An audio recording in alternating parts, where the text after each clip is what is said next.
have a big mouth even without. Attention, please. If you could sit down. Hi, I'm Naisha McCauley, and you're watching AccessTV.org.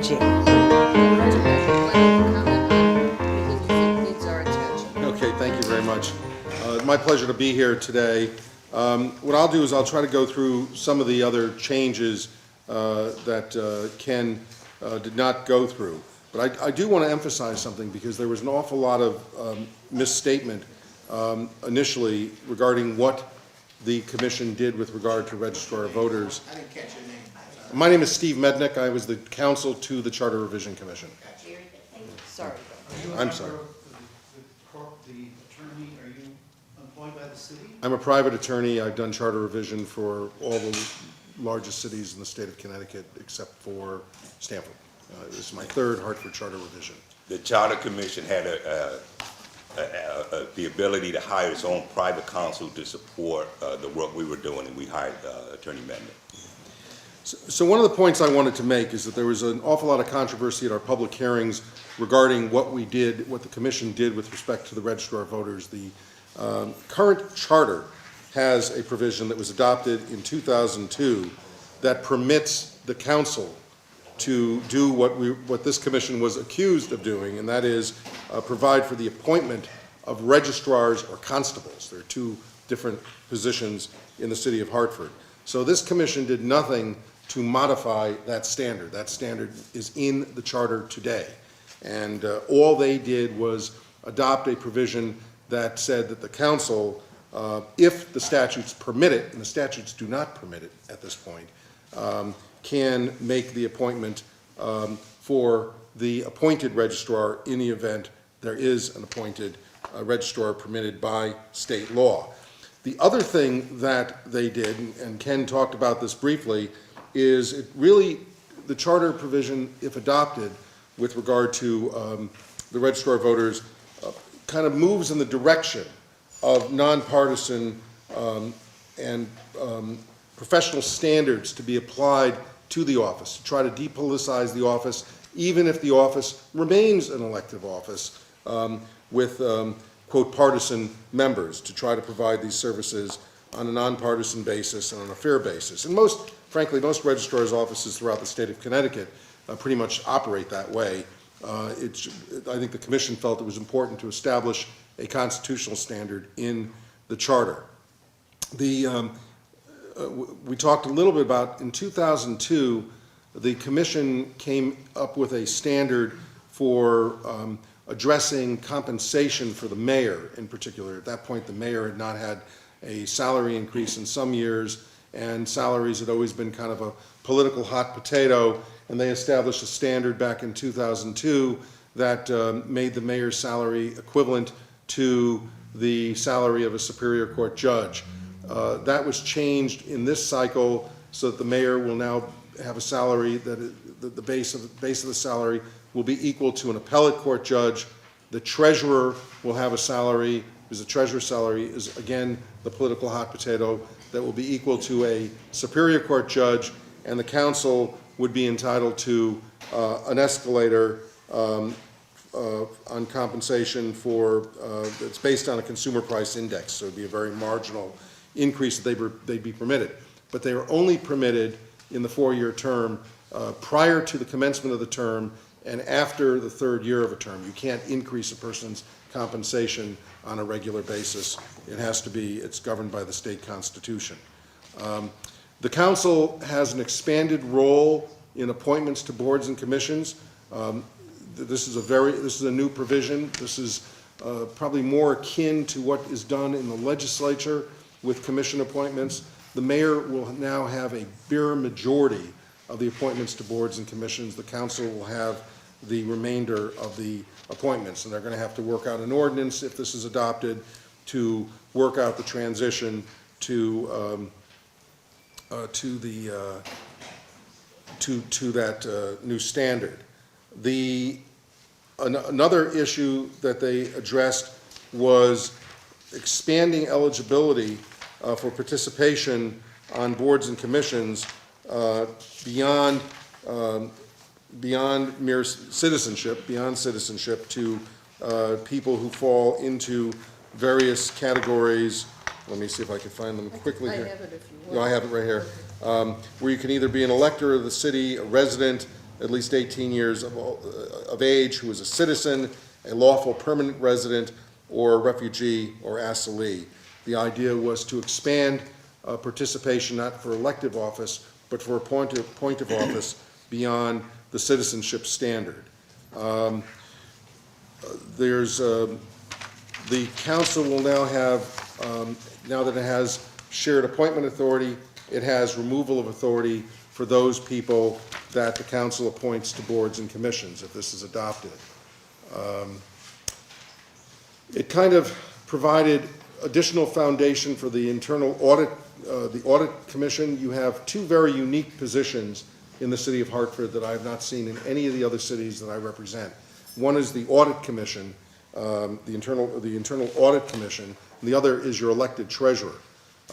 The charter language attempts to provide a greater foundation for operational and financial independence for the audit commission to assure that the level of funding is never reduced from the level that it had received from the council and the mayor in the prior year. The idea is to insulate it from the political process. So if the Internal Audit Commission is conducting investigations and inquiries into the council or into the mayor, that they cannot reduce their expenditures.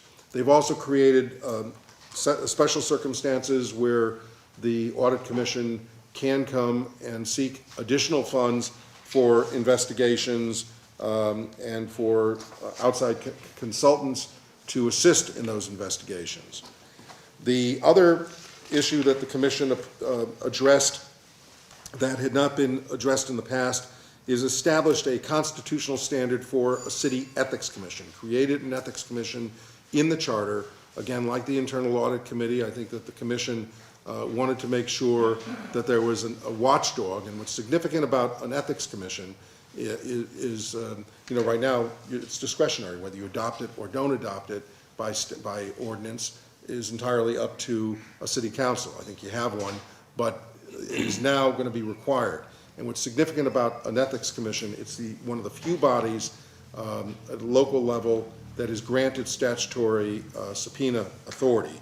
And so that is going to be mandated in the charter. The Pension Commission will have a non-voting representative of retired city employees elected by those folks by retired city employees will have that position on the Pension Commission. There is a greater ability for the City Council, the Board of Education, and the Treasurer to hire outside counsel. There's standards that are clearly delineated in the charter. The Commission was also mindful of the fact that it shouldn't be hiring lawyers who have a direct conflict under the Code of Professional Responsibility with the city, so that it has not a Corporation Council veto, but a Corporation Council admonition if, in fact, somebody does have a conflict of interest. The Corporation Council can, in effect, stop the hiring, but has to state in public, in writing, what the actual legal conflict of interest is. It can't be that the attorney is not a friend of the mayor or the council president or the chairman of the Board of Education. It has to be a genuine conflict of interest. I think Ken talked about the mayor's reduced role as an ad hoc member of the Board of Education, non-voting ad hoc member of the Board of Education. There's a provision in here that clarifies council authority with regard to the modification of expenditures and revenue line items in the proposed budget. There's been a kind of a tug and pull between the executive and legislative branches over this authority. Frankly, as an attorney who's looked at this is my third charter revision in Hartford, I thought it was relatively clear. Members of the council felt they needed more clarity, and it is certainly more clear now than it was then. Those are the major, the other thing I want to point out with regard to the ballot question with respect to the public financing of campaigns, that was a widely debated issue within the commission. And I think that the majority of the commission felt that it was important to make a statement that clearly sought the city establishment of this and required the establishment of this to the extent that the program is authorized and permitted by the general statutes. And so long as they are permitted to do it, the charter would require the Court of Common Council to enact an ordinance that would implement a system of public financing, I think, of all offices in the city, to, I think, all offices, the mayor, city treasurer, and city council, not the Board of Education. Not constable? Not constable, and not register of voters. I don't know. I don't have a vote on these things, but the, And not Board of Ed? I don't believe Board of Ed was included. We're just telling you, you can. I'm just telling you what it is. I'm not Right. debating you. No, I'm just asking, yeah. I wasn't sure. Yeah, I'm just telling you I what's in didn't there. have a day and a half to read this thing, so And so that is, there's now a mandate for the council to pursue that. And then the final ballot question relating to the operational standards is what I talked about earlier. The operational standards are that a registrar of voters must adhere to professional standards. There are national standards that are adopted that can be melded for local use. But the objective is to make sure that if the office is preserved as it is today, and as the statute would require it to remain preserved, that it operate in accordance with best practices and the highest professional standards available. And that it also requires participation in whatever certification training programs there are by the state of Connecticut. So that is kind of a long-winded summary. And can I just add two quick pieces, if you don't mind? I don't. Okay.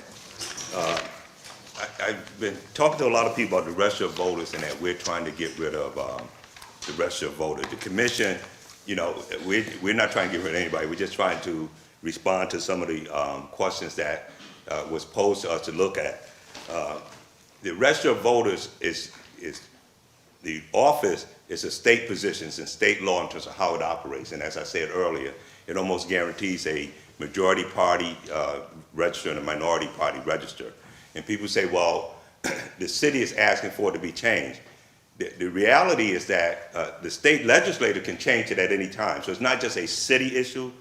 If folks wanted to change the office of the register of voters across the state, any state representative, any state official in the General Assembly could put in a bill to change the law. So it's not really just Hartford in terms of saying they wanted to change. So people say, well, the law won't change unless Hartford initiates it, which is really not true. It's a state law which can be changed by state officials at any time. And then the Ethics Commission, we feel we wanted to strengthen it because, as I've been made aware just recently with the Treasurer's Office, and it concerns me that the Treasurer has an appointment on the Internal Audit Commission that may have to investigate the Treasurer's Office. And these are the kind of things that hopefully an Ethics Commission can just keep us aware of, that's stronger. So when people say, well, what avenue do we have if we had these kind of questions? I would hope that the Ethics Commission can help us through those kind of process.